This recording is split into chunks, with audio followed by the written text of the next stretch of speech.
Woods, Florida, 20 to 60 nautical miles. Special marine warning 15 p.m. Eastern on weather Daylight radio. Time. At 10:45 I missed the a.m. alert Eastern tone. Daylight Time, Doppler radar indicated a line of strong thunderstorms, capable of producing winds 34 knots or greater, located along a line extending from 21 nautical miles east of Gasparilla Island to 60 nautical miles southwest of Captiva, This moving should upload southeast to 10 fast because knots. it's not Locations as long as impacted typing include videos. Sanibel, Fort Myers Beach, Captiva, and Bonita Beach.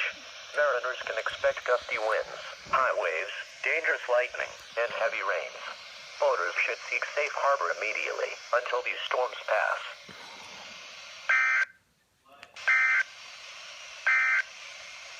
This hazardous weather outlook is for west central and south